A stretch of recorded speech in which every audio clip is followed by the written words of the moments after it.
नमस्कार मित्रांनो. कुंभ राशीचे 7.5 चालू असून सुद्धा मे महिन्यापासून कालावधी हा तुमच्यासाठी थोड्याफार प्रमाणात सुखकर झाला आहे. खास करून तुमची कामं आता मार्गी लागत आहेत आणि सगळ्यात महत्त्वाचं म्हणजे तुमच्यातला जो आत्मविश्वास आहे हा परत जागृत झालेला आहे.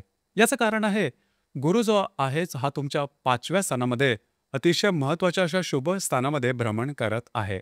मात्र आत्ता जो गुरु आहे हा 19 ऑक्टोबर नंतर तुमच्या 6व्या स्थानामध्ये भ्रमण करणार आहे.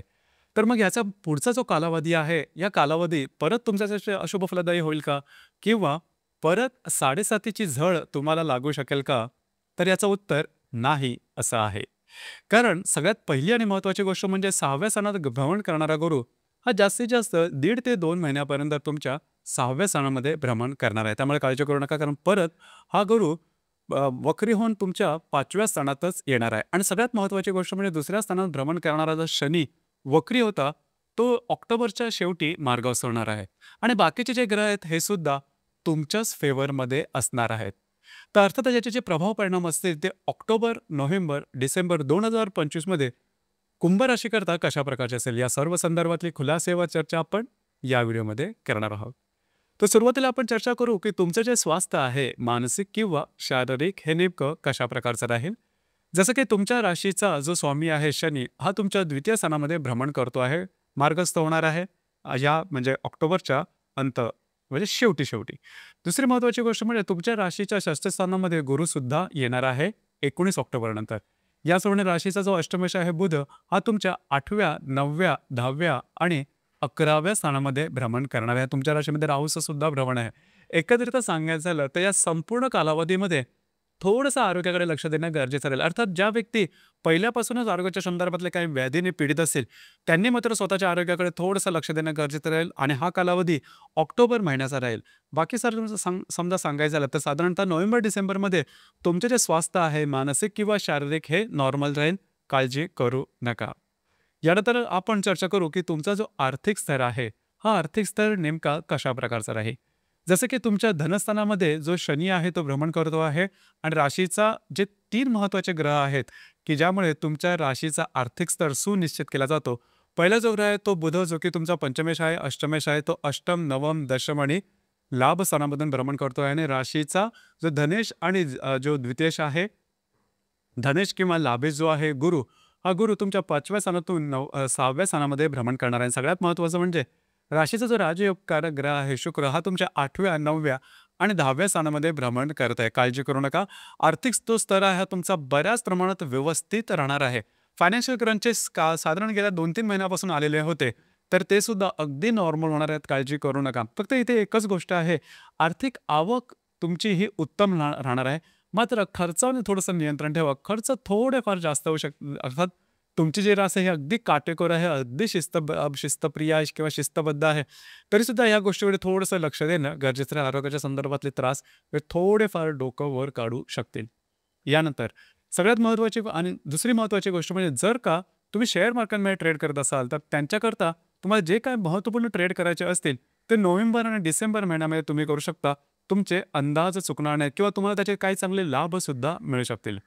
यानंतर गृहसौख्याबद्दल सांगायचं झालं तर राशीचा जो चतुर्थेश आहे शुक्र, हा शुक्र तुमच्या अष्टम, भाग्य, दशम आणि लाभ स्थानामध्ये भ्रमण करणार आहे. तर घरातले जे लोक आहेत त्यांच्याबद्दल तुमचं इंटरॅक्शन आहे हे त्या चांगलं राहील. इथे फक्त एक गोष्ट लक्षात घ्यावी लागेल की थोडंसं नोव्हेंबर महिन्यामध्ये थोड्याफार प्रमाणात वादविवाद होऊ शकतील. अर्थात त्याचा फारसा मोठा परिणाम हा सरळ सरळ तुमच्या दैनंदिन जीवनावरती होणार नाही. त्यामुळे तशी काहीही काळजी करू नका. इथे एकच गोष्ट महत्त्वाची आहे की ऑक्टोबर महिन्यामध्ये घरातील जे वयोवृद्ध व्यक्ती असतील त्यांच्या आरोग्याकडे थोडंसं लक्ष देणं गरजेचं राहील. यानंतर आपण चर्चा करू की तुमचं जे लव्ह लाईफ आहे किंवा रिलेशनशिप आहे नेमकं कशा प्रकारचं राहील.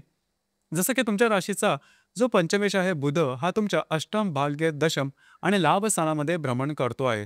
तर खास करून तुम्ही गेल्या साधारण 3-4 महिन्यामध्ये बघितलेलं असेल की थोड्याफार प्रमाणात तुम्ही जर का कोणाच्या रिलेशनशिपमध्ये असाल तर वादविवाद होणं किंवा मतवैचित्र अशा प्रकारचे काय अनुभव आलेले असतील. काळजी करू नका. या 3 महिन्यांमध्ये खास करून नोव्हेंबर महिन्यापासून ज्या गोष्टी तुमच्यामध्ये आणि तुमच्या रिलेशनशिपमध्ये ज्या व्यक्ती आहेत त्यांच्यामध्ये बऱ्याच प्रमाणात नॉर्मल राहतील. काळजी करू नका. ही गोष्ट फार महत्त्वाची आहे. त्याचप्रमाणे ज्यांना नवीन रिलेशनशिप बनवायची आहे त्यांच्याकरता सुद्धा नोव्हेंबरचा जो कालावधी आहे हा अतिशय शुभफलदायी असाच असणार आहे. याचप्रमाणे ज्या गर्भवती महिला आहेत त्यांनी मात्र थोडंसं आरोग्याकडे लक्ष द्या. आरोग्याच्या संदर्भातले छोटे-मोठे त्रास दिसून येतील. परंतु त्याचा फार मोठा परिणाम होणार नाही, परंतु डॉक्टर इलाज करणं गरजेचं राहील. याचप्रमाणे जे विद्यार्थी वर्ग आहे त्यांच्यासाठी हा कालावधी अतिशय उत्तम राहील. म्हणजे तुम्ही जी काही मेहनत घ्याल, जे काही तुम्ही प्रयत्न करा, त्याचं चीज होईल किंवा त्याला योग्य ते अशी नशिबाची साथ निश्चित लाभेल.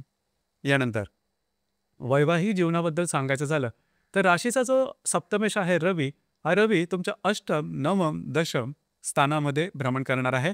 तर खास करून वैवाहिक जोडीदाराचे नातेसंबंध हे तुमचे ऑक्टोबरच्या जवळ-जवळ 20-22 तारखेनंतर परत रुळावर येतील. म्हणजे तुमच्यामधले जे नातेसंबंध आहेत ते व्यवस्थित राहतील.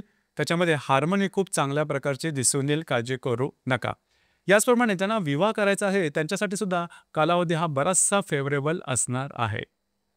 यानंतर आपण चर्चा करू तुमच्या करिअरच्या संदर्भात. करिअर नेमकं कशा प्रकारचं राहील, जसं की तुमच्या राशीचा जो कर्मेश आहे मंगळ, हा तुमच्या अष्टम, भाग्य, दशम आणि लाभ स्थानामध्ये भ्रमण करणार आहे. तर या संदर्भात अजिबात काळजी करू नका. ज्या ठिकाणी तुम्ही काम करता, नोकरी किंवा व्यवसाय करता त्या ठिकाणचं वातावरण अतिशय उत्तम राहील. फक्त नोव्हेंबर महिन्यामध्ये थोडंफार तुम्हाला जाणवेल की आपल्याकडून जास्त काम केलं जातं आहे किंवा वरिष्ठांबरोबरचे नातेसंबंध थोडेसे बिघडले जातात, परंतु तुम्ही तुमच्या कामाचा ठसा मात्र उमटवा. लक्षात घ्या, तुमची जी रास आहे या गोष्टीसाठी खूपच फेमस आहे. म्हणजे शिस्तबद्ध, आखीव-रेखीव, नेमकं, व्यवस्थित आणि पूर्णपणे समर्पित करून काम करण्याची जी तुमची वृत्ती आहे ही मात्र नोव्हेंबर महिन्यामध्ये खास दिसून येईल आणि त्याचा प्रभावसुद्धा तुमच्या कार्यक्षेत्रावरती नक्कीच दिसून येईल. याचप्रमाणे तुम्हाला नवीन काही कार्यक्षेत्र निवडायचं असेल, चेंज करायचं असेल, जे नोकरी करतात त्यांना नवीन नोकरीसाठी विचार करायचा असेल, नोकरीमध्ये बदली करायची असेल, बदली घ्यायची असेल, तर त्यांच्याकरता सुद्धा नोव्हेंबर महिन्याचा जो कालावधी आहे तो अतिशय उत्तम असाच असणार आहे.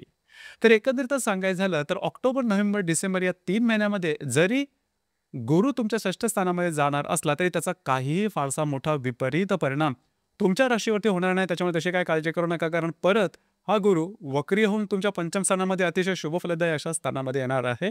त्याच्यामुळे 7.5ची तशी काही काळजी करू नका, कारण शनी जो आहे तो सुद्धा मार्गस्थ होणार आहे. आता आपण थोडं चर्चा करू ग्रहयोग आणि त्याचे प्रभाव परिणाम नेमके कशा प्रकारचे असतील. जसं की दिनांक 28 तारखेला गुरु आणि मंगळाचा त्रिकोण योग होणार आहे. हा अतिशय महत्त्वपूर्ण आणि शुभफलदायी अशा प्रकारचा योग आहे. खास करून षष्ठ स्थानात भ्रमण करणारा गुरु तुमच्या दशमात भ्रमण करणाऱ्या मंगळाबरोबर त्रिकोण योग करणार आहे. जे तुमचं कार्यक्षेत्र आहे त्या संदर्भातले काही महत्त्वपूर्ण अनुभव तुम्हाला नक्की येतील. त्या संदर्भात तुम्ही बऱ्याच प्रमाणात ऍक्टिव्ह राहाल. ज्या ठिकाणी तुम्ही काम करता, नोकरी करता किंवा व्यवसाय करता त्या ठिकाणी तुम्ही तुमच्या कार्यकर्तृत्वाचा ठसा नक्कीच उमटवाल. दिनांक 29 तारखेला शनी आणि मंगळाचा सुद्धा त्रिकोण योग होणार आहे. शनी जो की तुमच्या द्वितीय स्थानामध्ये भ्रमण करतोय आणि जो मंगळ तुमच्या 10व्या स्थानामध्ये भ्रमण करतोय, दोघांचा त्रिकोण योग शुभफलदायी अशा प्रकारचा असणार आहे. खास करून आर्थिक संदर्भातली तुमची चुकलेली किंवा अडकलेली गणितं ही आता मार्गी लागू शकतील. महत्त्वपूर्ण काही इन्व्हेस्टमेंट किंवा लॉंग टर्ममध्ये काही चांगली इन्व्हेस्टमेंट तुमची या दरम्यान नक्कीच होऊ शकेल. दिनांक 4 नोव्हेंबरला मंगळाचा हर्षलची प्रतियोग आणि नेपच्यूनची त्रिकोण योग होणार आहे. तर ज्या ठिकाणी तुम्ही काम करता, नोकरी किंवा व्यवसाय करता त्या ठिकाणी थोड्याफार प्रमाणात मतभेद, मतवैचित्र अशा प्रकारचे काही अनुभव येऊ शकतील. त्या संदर्भात काळजी घ्या. याचप्रमाणे दिनांक 17 नोव्हेंबर ही तारीख मात्र विसरू नका. अतिशय शुभफलदायी अशा प्रकारचा योग होणार आहे. दशमात भ्रमण करणारा रवी, द्वितीयात भ्रमण करणाऱ्या शनी आणि षष्ठात भ्रमण करणाऱ्या गुरुबरोबर त्रिकोण योग करणार आहे. तर जे तुमचं कार्यक्षेत्र आहे त्या संदर्भातल्या महत्त्वपूर्ण घटना घडामोडी जे तुम्ही एक्सपेक्ट करता, नवीन नोकरीच्या संदर्भातले असो किंवा नोकरीमध्ये काय चेंज किंवा बिझनेसमध्ये काय चेंजेस वगैरे तुम्हाला करायचे असतील किंवा जी अपेक्षा तुम्ही तुमच्या कार्यक्षेत्राच्या किंवा करिअरच्या संदर्भात अपेक्षा करता ती पूर्ण होण्याची वेळ असेल. याचप्रमाणे तुमचे जे वरिष्ठ असतील त्यांच्याकडून तुमच्या कामाचं कौतुक सुद्धा होईल. त्यामुळे 17 नोव्हेंबरच्या आसपासचा जो कालावधी आहे हा तुम्हाला करिअरच्या संदर्भात निश्चितच शुभफलदायी असाच असणार आहे. याचप्रमाणे दिनांक 19 तारखेला दशमात भ्रमण करणारा बुध, द्वितीयात भ्रमण करणारा नेपच्यूनशी त्रिकोणीय करून चतुर्थात भ्रमण करणाऱ्या हर्षलशी प्रतियोग करणार आहे. तर कागदोपत्री व्यवहार करताना खास करून काळजी घ्या. जे तुमचं कार्यक्षेत्र आहे त्या संदर्भात महत्त्वपूर्ण कागदोपत्री व्यवहार फक्त आणि फक्त विश्वासाच्या जोरावरती करू नका. याचप्रमाणे दिनांक 21 तारखेला रवीचा नेपच्यूनशी त्रिकोण योग आणि हर्षलशी प्रतियोग होणार आहे. तर ज्या ठिकाणी तुम्ही काम करता, नोकरी करता किंवा व्यवसाय करता त्या ठिकाणचे जे वरिष्ठ आहे त्यांच्याबरोबर वादविवादाचे प्रसंग वगैरे निर्माण होऊ शकते. या संदर्भात थोडीशी काळजी घेणं गरजेचं राहील. याचप्रमाणे दिनांक 30 तारखेला शुक्राचा नेपच्यूनशी त्रिकोणयोग आणि हर्षलशी प्रतियोग होणार आहे. तर जे तुमचं कार्यक्षेत्र असेल त्या ठिकाणचे जे महिला कर्मचारी असतील किंवा महिला वर्ग असतील त्यांच्यावर सुद्धा थोडेफार वादविवाद ओढवू शकेल. एकंदरीतच नोव्हेंबर महिन्यामध्ये कार्यक्षेत्राच्या संदर्भात बऱ्याचशा गोष्टी होणार आहेत. तर जे मी तुम्हाला मगाशी सांगितलं, की तुम्हाला असं वाटू शकेल की आपण जास्त काम केलं जात आहे किंवा आपल्या थोडासा अन्याय होत आहे, तर तसं काही नसेल.